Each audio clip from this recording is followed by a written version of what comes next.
Hello friends, welcome to my channel success fibre classes. आप सब कैसे हैं? आई होप सो आप सब अच्छे होंगे। तो मैं हाजिर हूं आपके सामने एक इम्पोर्टेंट वीडियो के साथ। कौन सी वीडियो है? इसमें हम बात करेंगे सीटेट नोटिफिकेशन 2023-24 के बारे में। तो सीटेट है, उसकी तरफ से नोटिफिकेशन आउट हो चुका है, जो आपके लिए एक बड़ी अपॉर्चुनिटी के रूप में आया है, क्योंकि अभी अभी तो सीटेट का एग्जाम हुआ ही था जुलाई के अंदर, और फिर से सीटेट की तरफ से नोटिफिकेशन आउट हो गया है। तो इसमें क्या इसके मेन पॉइंट्स हैं, क्या एप्लीकेशन फीस है, क्या इसका एलिजिबिलिटी क्राइटेरिया है, क्या इसके एग्जाम पैटर्न में बदलाव हुआ है या नहीं हुआ, और सबसे बड़ी जो बात है, जो सबसे मेन पॉइंट है, वो ये है कि इस सीटेट को क्लियर करने के लिए आपकी क्या अप्रोच होनी चाहिए। और सबसे बड़ी बात तो ये है कि अब की बार सीटेट की जो एग्जाम डेट है वो बता दी गई है कि इसका एग्जाम है वो कब होगा। तो चलिए शुरू करते हैं हम अपनी वीडियो को, और लास्ट में हम डिस्कस करेंगे कि इसकी क्या अप्रोच होनी चाहिए कि आप फर्स्ट अटेम्प्ट में ही इसको क्लियर कर जाओ। तो चलिए शुरू करते हैं वीडियो को। तो सबसे पहला हम जो बात कर रहे हैं सीटेट नोटिफिकेशन 2023-24 के बारे में बात कर रहे हैं। तो ये जो फॉर्म भरना शुरू हो गए, ये 3 तारीख यानी आज से ये फॉर्म भरना शुरू हो जाएंगे। अभी तक ये फॉर्म भरना शुरू हुए नहीं है, पर जो सीटेट की तरफ से जो नोटिफिकेशन आया है, जो नोटिस आया है उसकी वेबसाइट पर, उसमें बोल रखा है कि 3 नवंबर से ये फॉर्म भरना शुरू होंगे। कब तक ये फॉर्म भरे जाएंगे? तो ये फॉर्म भरे जाएंगे 23 नवंबर 2023 तक ये फॉर्म भरे जाएंगे। ठीक है, भरने का जो मोड होगा वो ऑनलाइन मोड ही रहेगा, यानी आप इस फॉर्म को ऑनलाइन मोड में ही भरोगे। दूसरा, अब की बार इसमें इंफॉर्मेशन जो नोटिस है उसमें ये भी बोला गया है कि ये जो अब की बार सीटेट की परीक्षा होगी वो 135 शहरों के अंदर होगी और 20 लैंग्वेज के अंदर ये परीक्षा कंडक्ट की जाएगी। ठीक है, अब पेपर है वो हमारा ऑनलाइन में होगा, ऑफलाइन में होगा, तो ये आप मेरी वीडियो में बने रहिए। तो एग्जाम डेट की बात करो तो इसकी जो एग्जाम डेट है वो 21 जनवरी 2024 को इसका एग्जाम है वो रखा गया है, और 21 जनवरी को संडे पड़ रहा है, तो 21 जनवरी 2024 को इसका एग्जाम है वो होगा। अब पेपर सेकंड के लिए क्या शिफ्ट रहेगी, पेपर फर्स्ट के लिए क्या शिफ्ट रहेगी, ये हम आगे बात करेंगे। फिर बात करते हैं इसके एप्लीकेशन फीस के बारे में। तो इसकी जो एप्लीकेशन फीस है वो कैटेगरी वाइज बताई हुई है। अगर हम बात करते हैं जनरल या ओबीसी कैंडिडेट्स के लिए, ओबीसी जो नॉन क्रीमी लेयर में आते हैं उनके लिए, तो पेपर 1 हो या 2 हो, मतलब अगर आप पेपर 1 के लिए भर रहे हो या फिर आप पेपर 2 के लिए भर रहे हो, तो एक फॉर्म को भरने की फीस आपकी 1000 है। बट अगर आप दोनों को साथ भरते हो तब जो फीस लगेगी वो 1200 रुपए लगेगी। ठीक है, उसके बाद अगर आप SC, ST या आप डिफरेंशियली एबल पर्सन में आते हैं, तो एक पेपर को अगर आप फिल करते हो, एक पेपर के लिए अप्लाई कर रहे हो, तो आपको 500 रुपए फीस पे करना पड़ेगा, और अगर आप दोनों के लिए भर रहे हो तो आपको यहाँ पर 600 रुपए है वो पे करना पड़ेगा। तो ये तो हो गया यहाँ पर एप्लीकेशन फीस के बारे में। अब जो फीस आपको देनी है, जो सबमिट करनी है, वो ऑनलाइन मोड में ही आपको सबमिट करनी है। ठीक है, आप इस फॉर्म को कैसे भर सकते हो? आप CTET.nic.in है, इसकी वेबसाइट है, इस पर जाकर आप अपने फॉर्म को फिल कर सकते हो। उसके बाद अब मैंने बोला कि इसकी जो एग्जाम डेट है वो 21 जनवरी 2024 को रखी गई है, जिस दिन हम संडे आएगा। ठीक है, पर इसमें साथ में ये भी बताया गया है कि जो हमारा पेपर फर्स्ट कब होगा, पेपर सेकंड है वो कब होगा। तो सबसे पहले तो क्या होगा कि जो ये हमारा पेपर होगा ये ऑफलाइन मोड में कंडक्ट किया जाएगा। ऑफलाइन मतलब पेन पेपर मोड में ये हमारा कंडक्ट किया जाएगा। तो अगर ऑफलाइन में होगा तो जाहिर सी बात है एक ही दिन ये होगा, चाहे आप लेवल 1 के लिए अप्लाई कर रहे हो, चाहे आप लेवल 2 के लिए अप्लाई कर रहे हो, एक ही दिन ये कंडक्ट किया जाएगा। पेपर 2 यानी जो लेवल सेकंड है, लेवल सेकंड होता है 6 to 8 के लिए, तो इसकी जो टाइमिंग दी गई है वो 9:30 से और 12 बजे, दोपहर के 12 बजे तक ये आपका पेपर चलेगा। और पेपर फर्स्ट यानी 1 to 5 के लिए, अगर आप लेवल 1 के लिए अप्लाई कर रहे हो, तो ये 2 बजे से लेकर 4:30 बजे तक इसका टाइम है वो रखा गया है। ठीक है, यानी टोटल यहाँ पर आपको सोल्व करने के लिए इस पेपर को 2.5 घंटा मिलेंगे।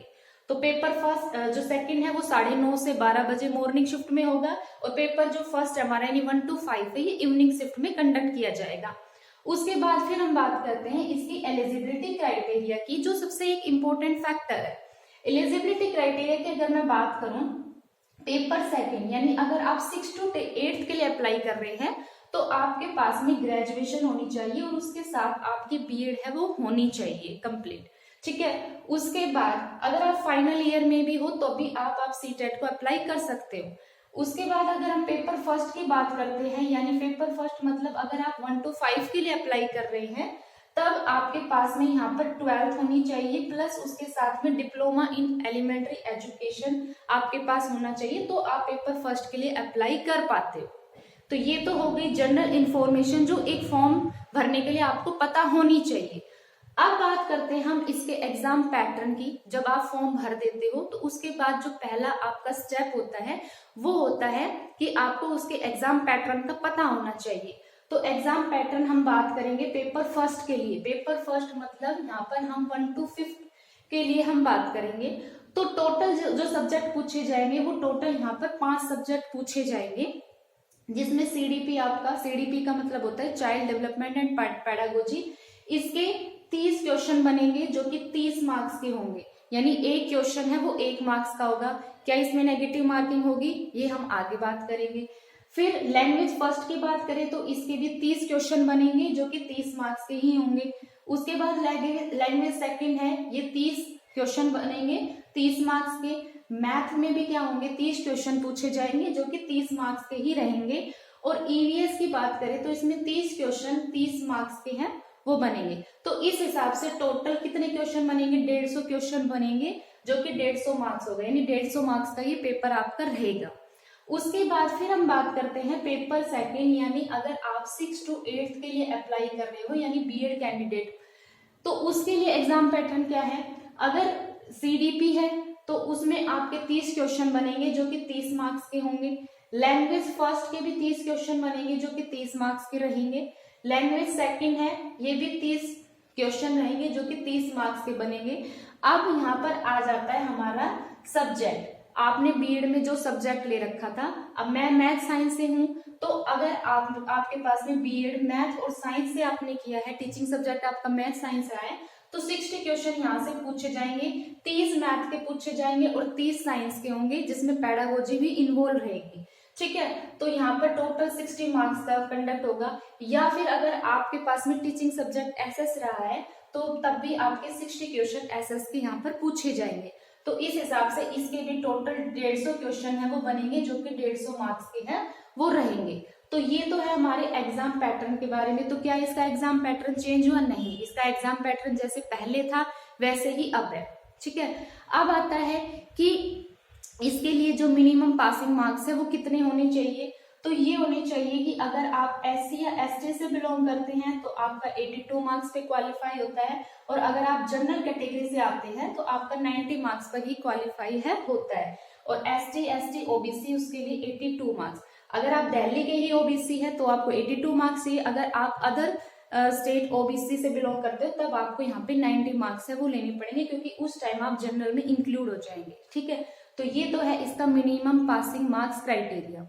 अब आपको ये जो फॉर्म भरना है, अगर आपको इसकी और इन्फॉर्मेशन जाननी है तो आप इसको CTET.nic.in की साइट पर पब्लिक बुलेटिन के नाम से दिया हुआ है, तो आप उस पर क्लिक करके उस PDF को डाउनलोड कर सकते हैं और वहां से पूरे डिटेल इन्फॉर्मेशन पढ़ सकते हैं।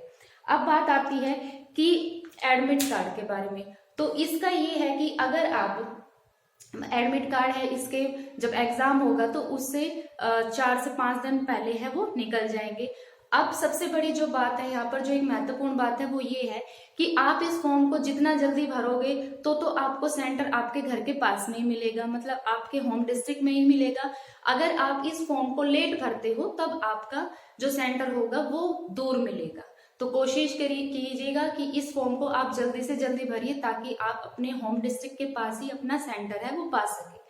अब आती है कि इस एग्जाम को क्वालिफाई करने की आपकी अप्रोच है वो क्या होनी चाहिए। तो सबसे पहले आप इसके जो प्रीवियस 5 ईयर क्वेश्चन है वो उठाएं, वहां से एनालिस करिए कि मतलब यहाँ पर आपसे पूछा क्या गया है, क्योंकि एग्जाम पैटर्न में कोई चेंजमेंट नहीं है। तो आप इजिली अगर आप 1 मंथ भी लेके चलते हो, प्रीवियस ईयर लगाते हो, तो आपका सीटेट इजिली क्वालिफाई हो जाएगा, क्योंकि सीटेट इतना टफ है वो नहीं होता है। बाकी अगर आपको सीटेट की प्रैक्टिस करनी है तो एसटेट की तो मैं करा ही रही हूँ साइंस के लिए। अगर आप सीटेट की, साइंस की या मैथ की प्रैक्टिस करना चाहते हैं तो आप मेरे चैनल से जुड़ जाइए, क्योंकि आगे आने वाले टाइम में मैं सीटेट के लिए भी प्रीवियस ईयर क्वेश्चन सीरीज है वो शुरू करूंगी साइंस के लिए। अगर आपको वीडियो अच्छी लगी है तो चैनल को ज्यादा से ज्यादा लाइक कीजिए। अगली वीडियो आएगी, उसमें हम हर सब्जेक्ट वाइज अलग अलग टॉपिक है वो डिस्कस करेंगे, क्योंकि सीटेट ने जो अपना सिलेबस दे रखा है वो बहुत ही मतलब ब्रीफ में दे रखा है। तो हो सकता है कि जो बच्चा अभी नया है उसको समझ में ना आए, तो मैं जो वीडियो लेकर आऊंगी उसमें हम सिलेबस को बिल्कुल टॉपिक वाइज डिस्कस करेंगे। तो आप मेरे चैनल के साथ जुड़े रहिएगा। अगर इन्फॉर्मेशन अच्छी लगी हो तो चैनल को ज्यादा से ज्यादा लाइक कीजिए, शेयर कीजिए, सब्सक्राइब कीजिए। Thank you very much.